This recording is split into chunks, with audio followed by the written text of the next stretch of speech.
Bonjour à toute l'Église, que Dieu vous bénisse. Je suis évidemment ravi d'être parmi vous ce matin. Merci à Xavier et à tout le staff pour l'invitation. J'ai aussi passé de très bons moments, que ce soit à MCA ou hier avec tout. J'ai eu un bon guide touristique en la personne de Xavier, donc il m'a fait un peu découvrir la ville et il m'a donné envie de revenir la découvrir avec ma famille. Donc voilà, il est un très bon guide. Merci pour ton cœur de berger. Il a un vrai cœur de berger et c'est vrai qu'en échange depuis quelques temps, il y a plusieurs choses voilà, qui nous connectent et j'aime le cœur qu'il a, j'aime la passion qu'il a pour le Seigneur. Et ce matin, pour aller droit au but, parce que je suis supporter de l'OM, aïe, aïe, aïe, aïe, aïe, aïe, aïe. Pourtant, j'habite à Paris. Je vais vous parler sur le thème de la manifestation du royaume de Dieu. Si je devais présenter un petit peu plus qui je suis marié, même si ça ne se voit pas, j'approche la cinquantaine, père de 4 enfants et voilà, ça fait quelques années que j'exerce le ministère et puis on va aller à la parole là. Lisons ensemble l'épître de Paul aux Romains, chapitre 14, versets 13 à 17. Romains 14, 13 à 17, donc le thème qui va nous guider ce matin, c'est la manifestation du royaume de Dieu. Je vais faire la lecture dans ma version. Ne nous jugeons donc plus les uns les autres, mais pensez plutôt à ne rien faire qui soit pour votre frère une pierre d'achoppement ou une occasion de chute.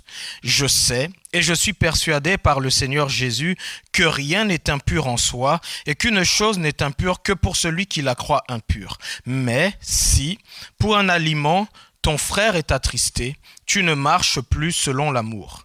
Ne cause pas par ton aliment la perte de celui pour lequel Christ est mort. Que votre privilège ne soit pas un sujet de calomnie. Et enfin le verset 17, car le royaume de Dieu, ce n'est pas le manger et le boire, mais la justice, la paix et la joie par le Saint-Esprit. Est-ce que quelqu'un peut dire amen à cette parole ? Alors, le verset qui nous intéresse, c'est le verset 17, mais j'ai juste voulu lire les quelques passages au-dessus et j'aurais pu aller plus loin, mais vous pouvez le relire tranquillement si vous le souhaitez chez vous pour pouvoir bien vous expliquer ce verset 17 et qui va toucher à ce que nous allons partager ce matin. L'apôtre Paul, donc avant d'arriver à ce verset 17, il était en train de parler sur certaines considérations que les gens pouvaient avoir au sujet de ce que l'on peut manger, ce que l'on peut ne pas manger, ce que l'on peut faire ou pas faire, qui suscitait des crispations parce que on sait que nous chrétiens, notre foi est quand même issue d'Abraham, Isaac, Jacob et tout ça, le peuple juif, et donc les gens sont arrivés en Christ et il y avait des lois mosaïques. Est-ce qu'il faut les appliquer ou pas? Est-ce qu'il faut manger du porc ou pas? Est-ce qu'il faut ceci ou pas? Et il y avait plein de débats comme ça dans l'église du début. Et donc, Paul va essayer de mettre un petit peu de l'ordre et faire comprendre un certain nombre de choses aux gens en disant que, voilà, lui, il pense que nous avons la liberté en Christ et qu'il n'y a rien d'impur en soi, tout ce que l'on vient de lire, mais il va aller et parler d'autres choses en expliquant un petit peu la loi, le principe de l'amour qui doit nous guider pour dire, mais ok, tu as le droit de manger du cochon, tu as le droit de faire ceci, tu as le droit de faire cela, mais si ce que tu fais attriste ton frère, est-ce que c'est une bonne chose? Ta liberté à toi, pourquoi tu la gardes pas pour toi? Pourquoi tu vas offenser celui qui a des problèmes avec telle ou telle chose? Si toi, tu n'as pas de problème à manger ceci ou cela et que tu sais que ton frère, lui, ça le dérange, pourquoi tu vas manger ça devant sa face? C'est bon. Non, Paul va juste te dire, ta liberté, tu la gardes pour toi. Chez toi, tu fais ce que tu veux, personne ne va te juger. Il va dire que le royaume de Dieu, c'est pas ça. Le royaume de Dieu ne consiste pas dans le manger et le boire, ne consiste pas dans l'habillement, ne consiste pas dans les choses extérieures. Le royaume de Dieu ne consiste même pas dans un local. Il va dire, le verset 17, que le royaume de Dieu, donc, c'est la justice, la paix et la joie par le Saint-Esprit. Donc il va nous expliquer que quand le royaume de Dieu se manifeste, ce que l'on va voir de la manifestation de ce royaume de Dieu, c'est la justice. c'est la paix, c'est la joie. C'est-à-dire que ce que l'on porte va produire des fruits qui sont ceux qu'il est en train de décrire. Et quand vous comprenez cela, vous comprenez que le royaume de Dieu a une finalité, a un but. Il y a quelque chose qui doit en ressortir. Quand on parle de la manifestation du royaume de Dieu, il y a des choses que l'on doit voir. Si Paul dit que le royaume de Dieu, c'est la paix, et je pourrais citer tous les autres exemples, comment est-il possible que dans une église, que dans un corps, le corps de Christ, les gens ne soient pas dans la paix ? La Bible dit, je crois que c'est dans Actes, alors je connais tellement de références, mais parfois, je ne vais pas forcément la citer, mais il est dit que l'Église était en paix dans toute la Judée et elle s'accroissait par l'assistance du Saint-Esprit. On dit qu'elle était en paix et parce qu'elle était en paix, elle s'accroissait.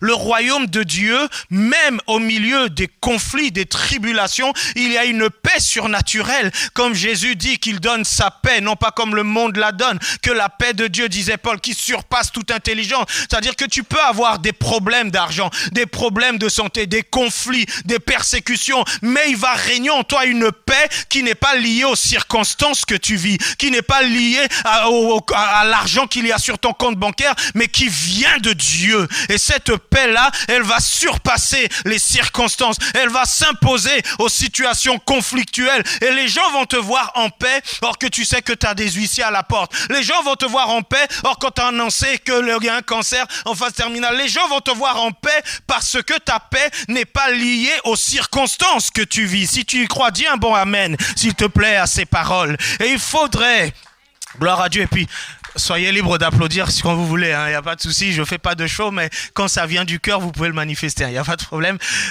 Donc, les amis, comprenez que la manifestation de ce royaume est quelque chose qui, voulu par Dieu, va nous conduire à voir des fruits liés à ce que Dieu produit dans les vies.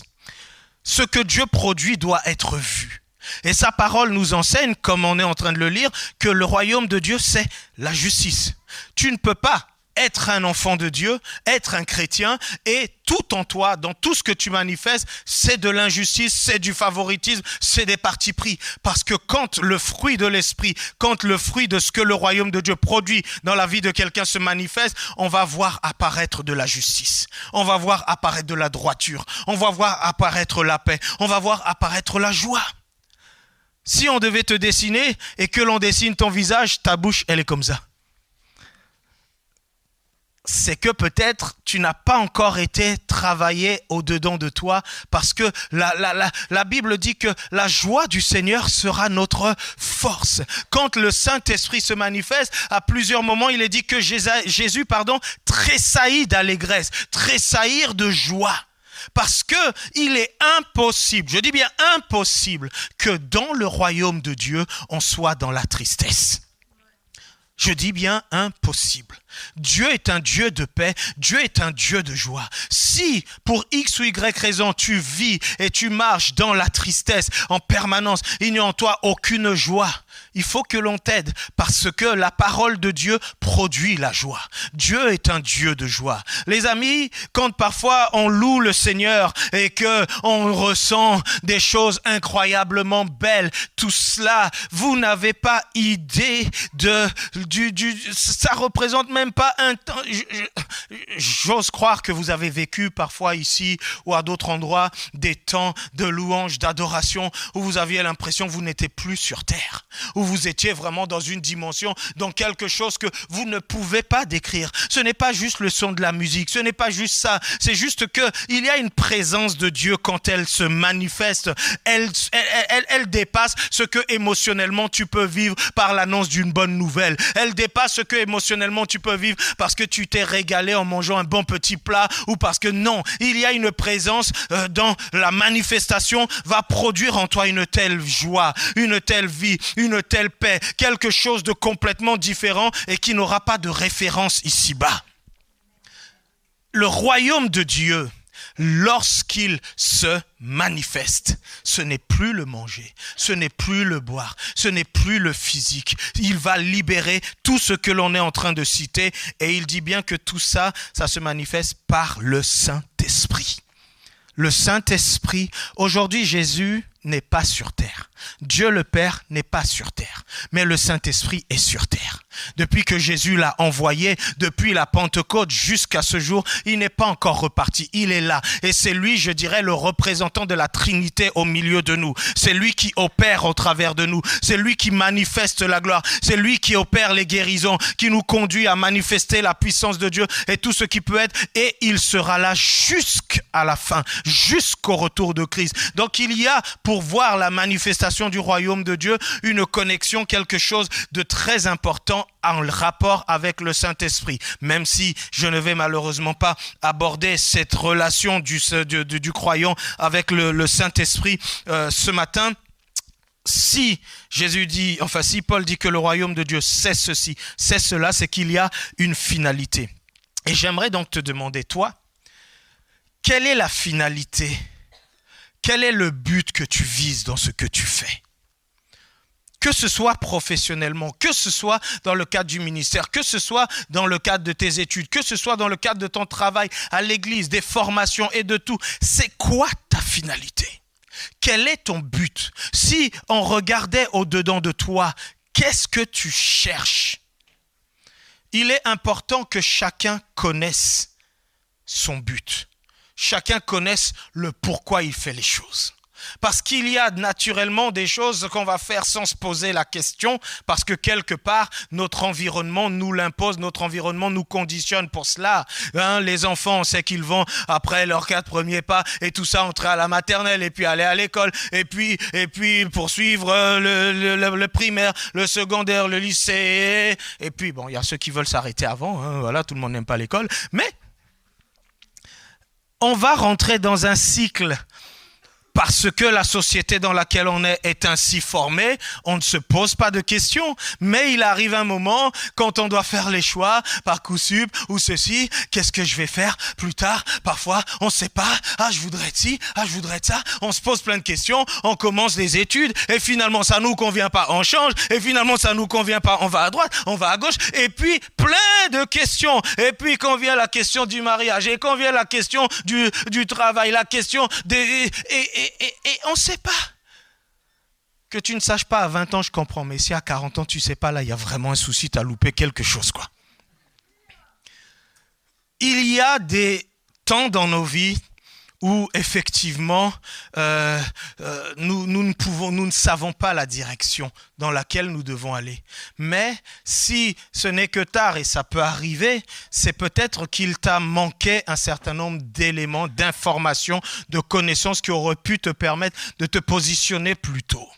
Et il est important pour vous qui êtes là, si vous êtes peut-être dans une phase, dans une situation où vous ne savez pas vraiment quelle est la finalité, le but de ce à quoi vous aspirez, eh bien que ce message puisse vous aider à vraiment y réfléchir parce que le temps est précieux et il serait dommage que tu continues de tourner en rond, d'être juste un assistant. Il n'y a pas de mal à être un assistant, évidemment, mais il faudrait que tu puisses toi-même à un moment donné savoir où tu vas dans ta vie, savoir ce à quoi Dieu t'appelle, savoir quel est ton rôle, ta place dans cette assemblée, dans les choses que tu fais et que tu le fasses avec conviction et détermination. Si tu es d'accord avec ça, dis un bon amen que je puisse t'entendre. Lisons dans Luc chapitre 6 verset 45. Luc 6, 45, Jésus dit « L'homme bon tire de bonnes choses du bon trésor de son cœur.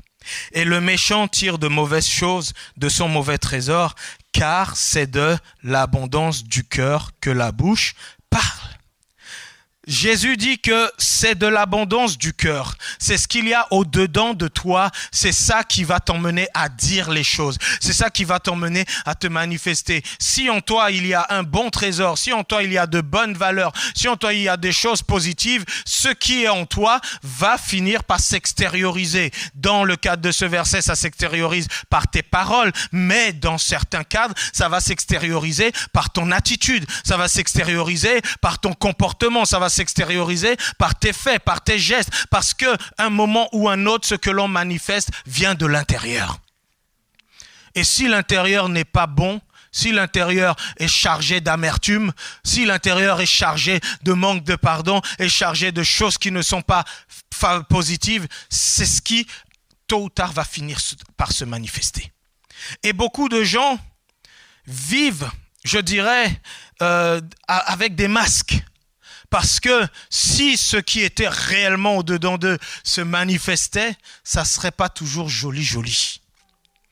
Et la raison pour laquelle Jésus va interpeller les gens et dire cela, c'est parce que certains voyaient ses disciples manger sans se laver les mains et ils les critiquaient en disant la loi nous dit ça. Jésus va dire mais c'est pas ce qui rentre qui souille l'homme, c'est ce qui sort de l'homme parce que c'est de l'intérieur du cœur que viennent les mauvaises pensées, les adultères, les querelles, les disputes et tout cela.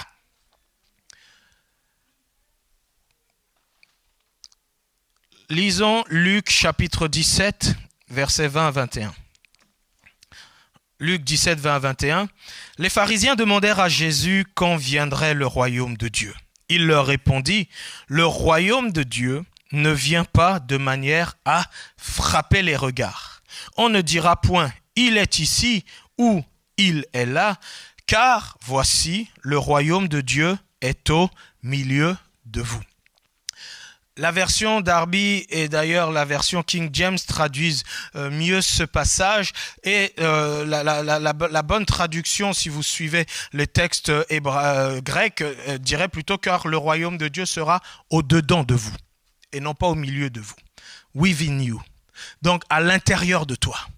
Le royaume de Dieu, Jésus va dire que, parce que les gens lui posaient la question, mais comment est-ce que ce royaume, il va se manifester quand il viendra? Parce que les Juifs attendaient, en parlant du Messie, un Messie militaire, un Messie qui allait venir et puis ébranler les armées romaines et tous les opposants. Et ils s'attendaient à quelque chose comme ça, un conquérant qui viendrait. Et Jésus explique que le royaume de Dieu, il ne va pas venir de manière à frapper les regards. Vous savez, il y a beaucoup de choses quand elles se manifestent, en particulier le surnaturel, en particulier le miraculeux, c'est évidemment des choses que l'être humain n'est pas dans son quotidien habitué à ça, donc forcément tout de suite ça nous saisit, tout de suite c'est impressionnant quand des paroles prophétiques sont libérées, quand des manifestations de guérison, de miracles, et je bénis le Seigneur pour ce qu'il a permis de voir de mes yeux au travers de mon ministère ou au travers d'autres, c'est sensationnel, on est toujours émerveillé de voir ces choses-là quand elles se manifestent. Mais, ce que Jésus va dire là, c'est que le royaume de Dieu, il sera au-dedans de vous. Il y a quelque chose, si ça se manifeste à l'extérieur, qui doit partir de toi, du dedans de toi. Beaucoup de choses que nous portons, que Xavier peut porter, que des ministères portent, ce sont des choses que vous avez vues ou que vous voyez se manifester à un instant donné, mais que les gens portaient au-dedans d'eux.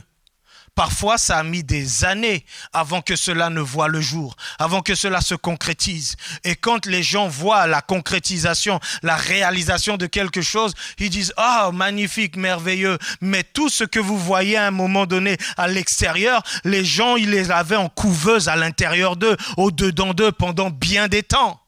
Lorsque Dieu, même pour créer le monde, a dit il va faire tout cela, à un moment il a dit faisons l'homme à notre image. L'homme était-il déjà créé? Non, mais Dieu avait la pensée de l'homme. Dieu savait ce qu'il voulait faire déjà au-dedans de lui. Et il n'a fait que matérialiser ce qu'il voulait en faisant que l'homme soit créé de telle et de telle manière. Tout part du dedans. La manifestation extérieure n'est à un moment donné que le fruit de ce qui a été produit par ce qui habitait chez une personne.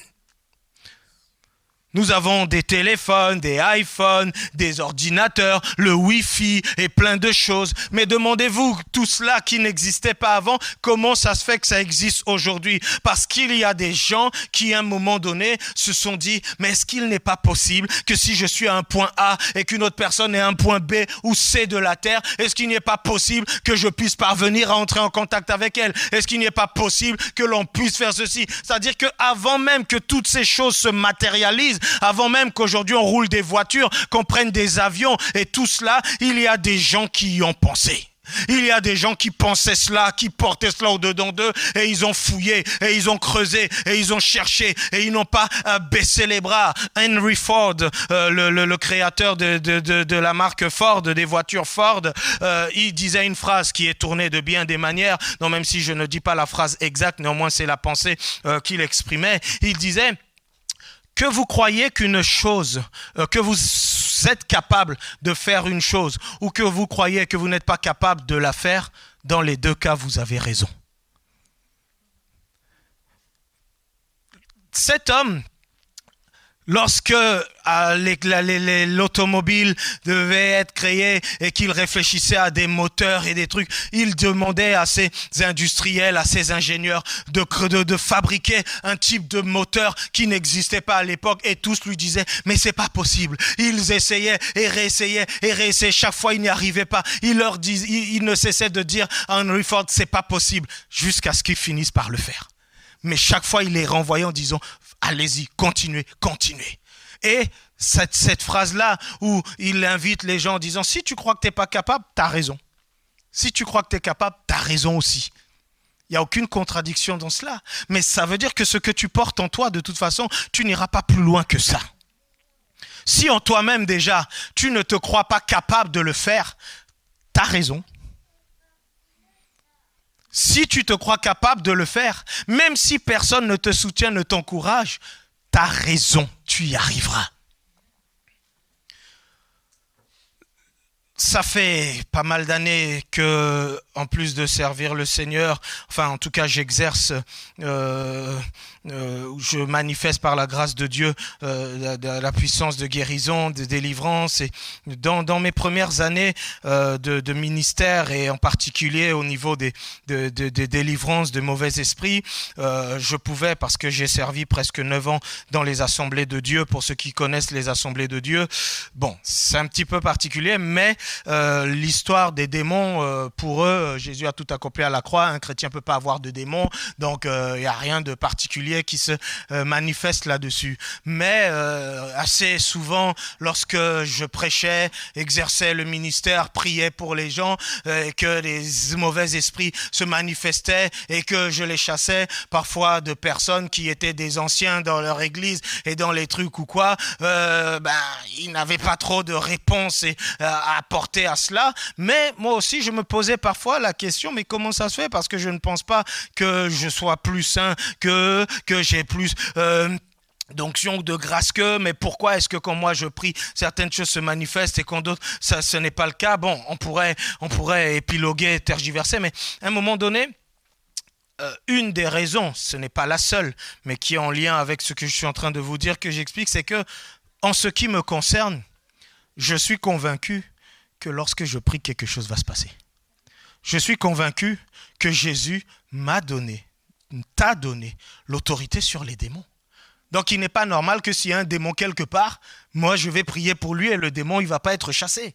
Donc à partir du moment où tu portes en toi ce que tu crois, cela va se manifester. Jésus a dit, voici les miracles qui accompagneront, qui ça? Ceux qui auront cru. Tu peux applaudir si tu veux, si cette parole t'est claire. Il faut que tu crois. Ce n'est pas une position dans l'église qui va faire que tu vas prier pour chasser un démon et que le démon va partir. Si tu crois, même là où tu es assis derrière, que toi aussi, il a dit ceux qui auront cru. Il n'a pas dit les miracles qui accompagneront les pasteurs, ceux qui sont reconnus, ceux qui ont été consacrés. Il a dit ceux qui auront cru. Et à partir du moment où tu l'as compris, la seule question que tu dois te poser, c'est est-ce que je crois ou pas? À partir du moment où tu crois, d'autres vont venir te dire non mais tu comprends, toi tu viens de commencer, donc c'est pas encore ça. Non, ok, laisse les gens. Il y aura toujours des raisonnements, il y aura toujours des doutes, il y aura toujours 1001 paroles. Tout le monde n'a pas cru en Jésus, hein? Tout le monde ne l'a pas reconnu comme Messie, tout le monde ne croira pas en ta réussite, tout le monde ne croira pas que tu y arriveras. Mais si tu ne portes pas en toi, au-dedans de toi, ce que tu veux voir manifester, tu ne le feras pas. Mais si tu le portes, même ceux qui s'opposent, qui ne croient pas, ne pourront que voir la manifestation, le résultat de ce qu'il y avait au-dedans de toi. Ainsi en est-il du royaume de Dieu. Si tu ne portes pas au-dedans de toi le royaume, si tu ne portes pas au-dedans de toi cette joie, cette aspiration de voir le Seigneur se manifester, se glorifier, et que pour toi, le royaume de Dieu ne se limite qu'à se retrouver les dimanches, ne se limite qu'à quelques réunions, quelques rencontres, et on parle bien, on pense bien, voilà, on est les bons chrétiens, on s'aime, oh je t'aime ma soeur, oh je t'aime mon frère, vraiment on est bien ensemble, hein, et puis on se retrouve. Si pour toi le royaume de Dieu ce n'est que ça, eh bien ce n'est que ça que tu vas voir se manifester. Mais si pour toi il y a autre chose, l'apôtre Paul qui disait que le royaume de Dieu ne consiste pas en paroles mais en puissance, et que pour toi il est normal qu'on ait des temps agapés, on ait des temps de communion fraternelle, mais il est normal de la même manière qu'il y ait des temps de manifestation du miraculeux, de temps de guérison, des temps où on a un problème et on ne connaît pas la solution et on se met à prier et le Saint-Esprit dit allez à tel endroit, tapez à telle porte, faites telle chose et voilà la réponse et voilà on débloque la situation. Si tu crois que Dieu parle, que Dieu guide, que Dieu éclaire, eh bien tu vas le voir se manifester parce que tu portes cela en toi. Gloire soit rendue à Dieu. Il est très important, frères et sœurs, que vous commenciez à vous alimenter de l'intérieur, et je vais partager ce dernier texte avec vous avant de clore mon message ce matin dans Matthieu chapitre 13, versets 4 à 8. Matthieu 13, 4 à 8. Un semeur sortit pour semer. Comme il semait, une partie de la semence tomba le long du chemin. Les oiseaux vinrent et la mangèrent. Une autre partie tomba dans les endroits pierreux où elle n'avait pas beaucoup de terre. Elle leva aussitôt parce qu'elle ne trouva pas un sol profond. Mais quand le soleil parut, elle fut brûlée et sécha, faute de racines. Une autre partie tomba parmi les épines. Les épines montèrent et l'étouffèrent. Une autre partie tomba dans la bonne terre. Elle donna du fruit, un grain 100, un autre 60, un autre 30. Dans ce dernier texte, donc, Jésus va prendre cette parabole du semeur en disant que le semeur, il sort et qu'est-ce qu'il fait? Il sème. Et il va semer à différents endroits. Il n'y avait pas une semence différente en fonction des endroits. C'était la même semence. Comme ce matin, le message que je prêche, il est le même. Tout le monde entend la même chose, mais tout le monde ne va pas comprendre la même chose. Tout le monde ne va pas retenir la même chose. Tout le monde ne va pas agir de la même manière par rapport à ce qu'il a entendu. Et malheureusement, c'est l'illustration de ces différents endroits où une partie tombe le long du chemin. Qu'est-ce que les oiseaux viennent? Les oiseaux viennent manger cela. Une autre partie tombe dans des endroits pierreux. Il y a pas beaucoup de terre, ça pousse, mais aussitôt, eh bien, ça sèche. Et le soleil brûle cela. Et une autre partie tombe parmi les épines, ça étouffe. Et enfin, une dernière partie tombe dans la bonne terre. Jésus va ensuite expliquer à ses disciples le sens de ces différentes catégories. Ce n'est pas le but de mon propos, je m'arrête juste sur la partie où il dit quand même qu'une autre partie tombe dans de la bonne terre et c'est cette partie-là qui va produire du fruit. Tout doit arriver quelque part dans une bonne terre, enterré. Le grain, s'il tombe en terre, il doit mourir. On ne le voit plus. Mais une fois que c'est à l'intérieur de la terre, une fois que le processus va commencer pour que ce grain-là puisse germer, puisse porter du fruit, si la terre est bonne, le fruit sera bon. Si ton cœur est une terre favorable, tu porteras du bon fruit. La Bible dit que si vous entendez sa voix, n'endurcissez pas vos cœurs. N'endurcis pas ton cœur. On n'est pas responsable. Votre pasteur n'est pas responsable de l'état de vos cœurs, de ce que vous acceptez ou pas, des paroles qui vous sont dites. Dieu nous demande-t-il de pardonner notre prochain quand on nous fait du mal? Oui ou non? Oui. Vous n'avez jamais entendu de prédication vous invitant au pardon? Si. Dieu nous demande-t-il de marcher dans la pureté, dans la sainteté? Oui. Mais les gens qui ne le font pas, c'est parce que la prédication ne leur est pas apportée. Et je pourrais citer plein d'exemples de ce que Dieu nous demande. Mais même si la semence, même si la parole est apportée à tout le monde ne l'accepte pas de la même manière. Et ne pensez pas que c'est parce que le prédicateur manque d'onction ou c'est parce que le pasteur n'est pas trop oint. Lui, chaque fois quand il prêche, il y a l'onction du sommeil qui vient sur moi. Donc, ça, c'est la faute au pasteur. Les amis, même Jésus, la Bible dit de lui qu'en lui résidait toute la plénitude de la divinité. C'est-à-dire même nous qui manifestons un peu d'onction de temps à autre, lui c'était toute la plénitude. Tout le temps, tout le temps. Nous on organise des conférences, des séminaires, il faut des trucs. Et à ce moment-là, vous voyez des choses. Lui on lui emmenait un aveugle là dans la rue, il le prend par bouffe, il lui ouvre les yeux. Il n'y a pas besoin de faire des giga-programmes extraordinaires avec toutes les affiches interplanétaires pour dire « Venez, aujourd'hui, vous allez voir ce que vous allez voir ». Non. Lui, dans les villages, dans les trucs, on lui emmène les malades, ils sont guéris, tout ça. Parce que quelque chose habite. Mais malgré tout ce qu'il manifestait, ils l'ont rejeté.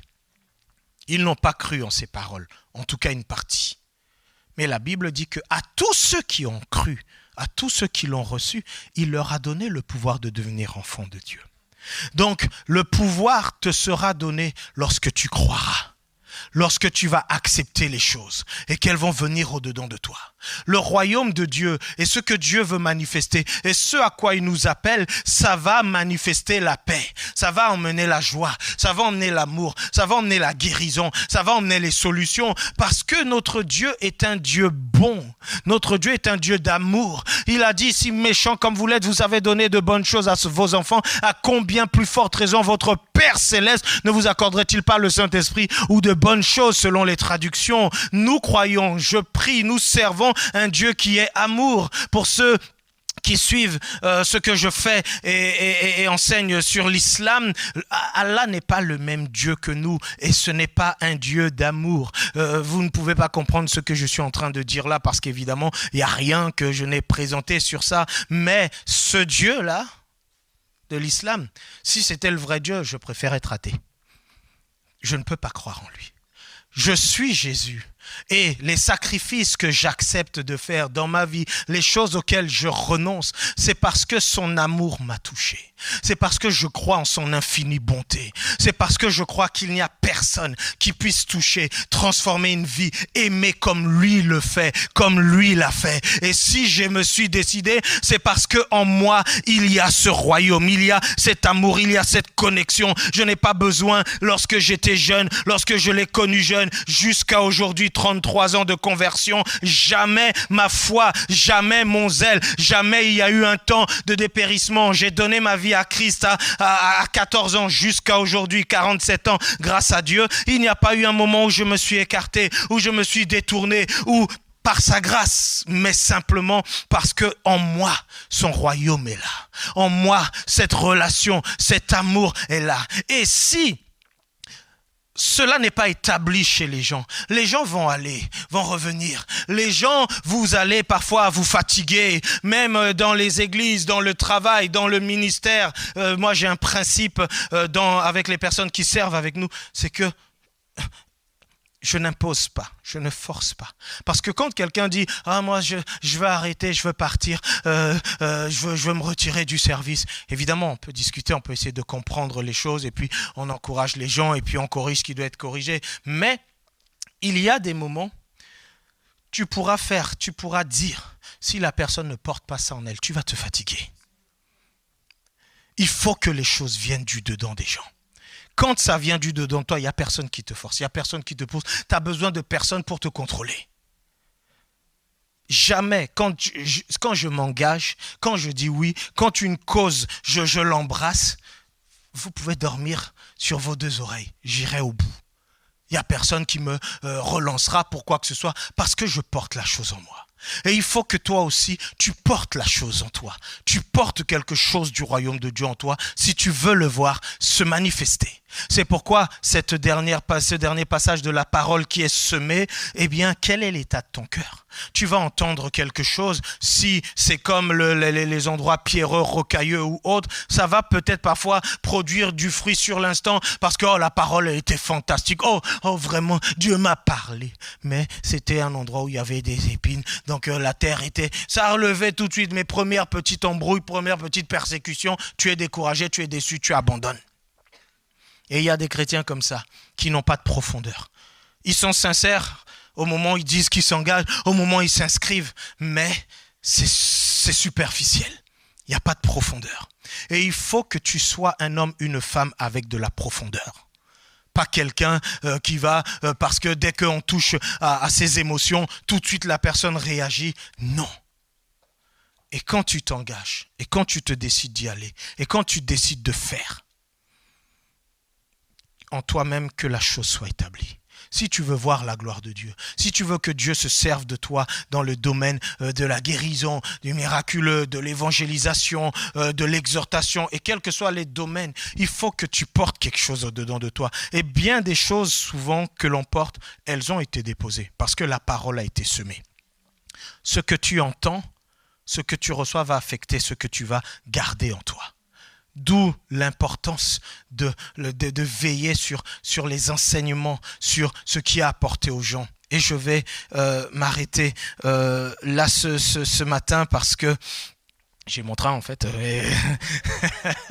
Mais voilà, c'est surtout pour que vous puissiez, et je l'espère au travers de ces quelques paroles qu'il a plu au Seigneur que je partage avec vous, prendre conscience que ce que vous vivez aujourd'hui à l'extérieur de vous est forcément d'une manière ou d'une autre connecté à ce que vous portez au-dedans de vous. Et il y a des choses qui doivent être réformées, qui doivent être revues. Peut-être que la parole de Dieu de ce matin, mais qui vous est apportée semaine après semaine et de manière ou d'autre, peut-être que Dieu veut vous conduire dans une certaine direction, mais si vous résistez, si vous continuez encore au-dedans de vous de camper et vouloir aller dans la direction que vous voulez, vous êtes libre de le faire, mais ne vous étonnez pas si vous ne voyez pas certains fruits de la parole de Dieu se manifester dans votre vie parce qu'il y a des principes que parfois Dieu a établis. Ces principes, nous ne les observons pas, nous ne les respectons pas, comme l'exemple de celui de la prière. Il a dit demandez et l'on vous donnera. Ça a l'air de rien ça, mais tout ce que l'on veut voir Dieu faire, il faut le lui demander. Il faut exprimer les choses. Seigneur, tu as promis. Seigneur, on veut le voir. Seigneur, je veux le voir. Et ce n'est pas, bon Seigneur, si tu fais pas, c'est pas grave. Bien sûr que moi, quand je dis Seigneur, si tu fais pas, c'est pas grave, tu resteras mon Dieu. Je pose pas de conditions en disant si tu me bénis pas, je t'adore plus. Tu peux faire ça de toute façon. Lui, il est Dieu. Hein. Les pierres, le loup l'adore, tout ça. C'est toi qui vas pleurer hein, si tu arrêtes de l'adorer. Mais continue de l'aimer. Continue de l'adorer, que tu reçoives ou pas, que tu vois la manifestation ou pas. Mais néanmoins, au-dedans de toi, tu dois être dans une position ferme, une position claire de « je veux voir ceci, je veux voir cela se manifester. Ton royaume, j'y crois, tes promesses, j'y crois et je ne m'arrêterai pas tant que je ne l'aurai pas vu. » Et si tu le portes au-dedans de toi, je peux te dire que ce n'est qu'une question de temps avant la manifestation extérieure.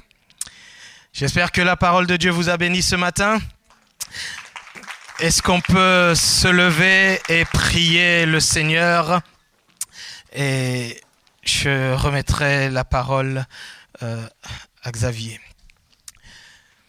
Tu vas lever les mains vers le ciel quelques instants.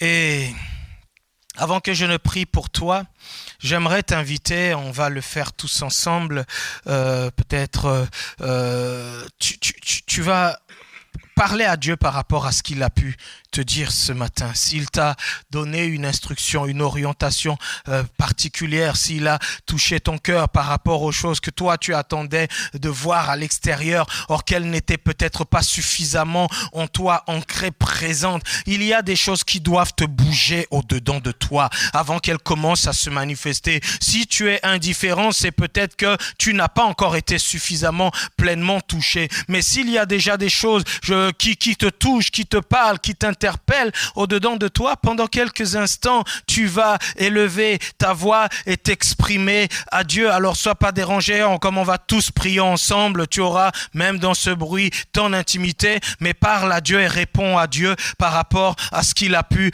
te dire en ce matin. Élevons la voix et prions ensemble. Merci Seigneur, merci. Parle à Dieu. Père, je crois vraiment, Éternel notre Dieu, que tu cherches un peuple comme tu nous l'as rappelé, qui va, Seigneur Dieu, se positionner pour ton royaume, qui va se positionner pour que ta gloire se manifeste, qui va se positionner pour vivre, l'Éternel Dieu, les promesses de ta parole. Et je veux te prier, Seigneur, parce que notre Dieu, tu ne peux pas mentir lorsque tu parles. Je veux te prier, Seigneur, pour que des cœurs qui étaient peut-être éteints, ces cœurs soient rallumés, que les flammes éteintes, ces flammes soient ravivées par l'action de ton esprit. Je veux te prier, Seigneur, pour des cœurs qui s'étaient peut-être habitués, à la lassitude, habitués à la monotonie, habitués aux choses banales, Seigneur Dieu, aux choses naturelles, et qui n'espéraient plus le toucher surnaturel, qui n'espéraient plus la manifestation surnaturelle glorieuse de Dieu.